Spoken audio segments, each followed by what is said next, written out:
What is going on, review and preview fans? Back out here with another NBA-themed video. And in this video, I want to talk about the Brooklyn Nets and their outlook into the 2023 season. But before I dive into that, folks, make sure to check us out if you haven't already on our social media platforms. You can see them on our ticker below. We're on Instagram, Facebook, YouTube, Twitter, TikTok, you name it, at Review and Preview Sports. We appreciate everybody's support. I want to get into Cameron Johnson first for Brooklyn.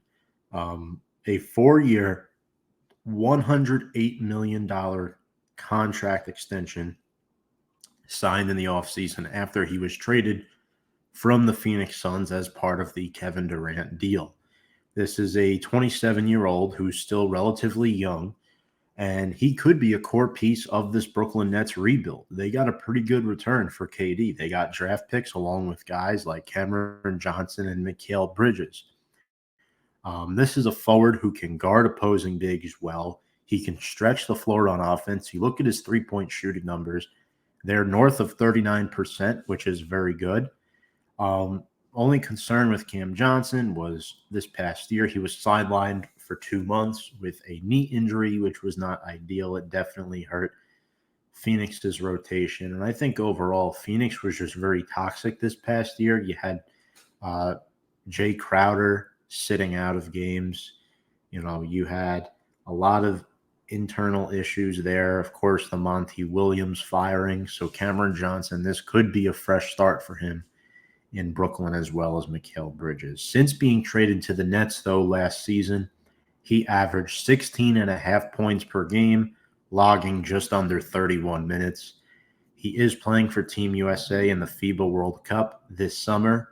And Brooklyn now, they have a pretty experienced lineup, believe it or not. This is more of a retooling, in my opinion, than a rebuild.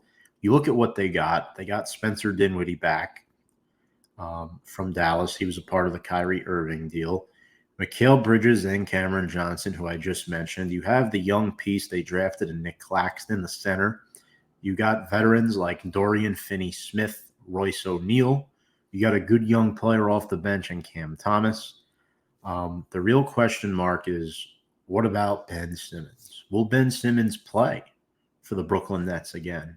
It seems like every team Ben Simmons goes to, that team just doesn't work out, and he continues to shuffle around the league. We know he's had his fair share of injury issues, his shooting issues out there on the field.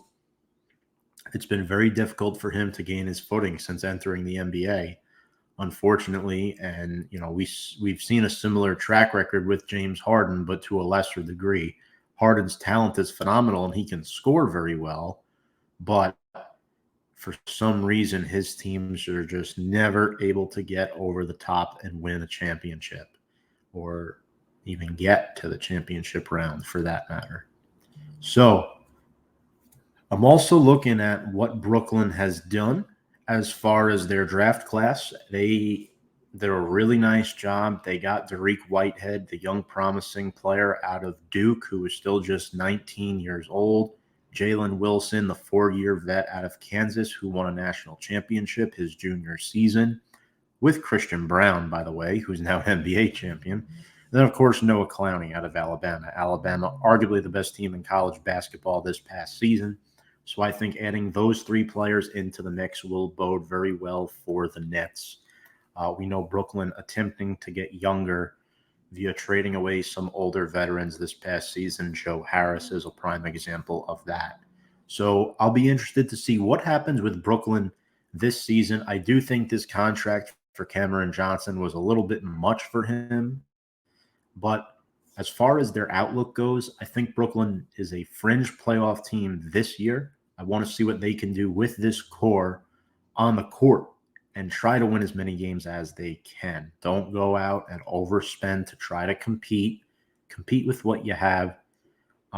Compete for today, build for tomorrow. That should be the mantra for the Brooklyn Nets heading into 2023. Appreciate all your support, and I hope you enjoyed this video. We'll catch you on the next one.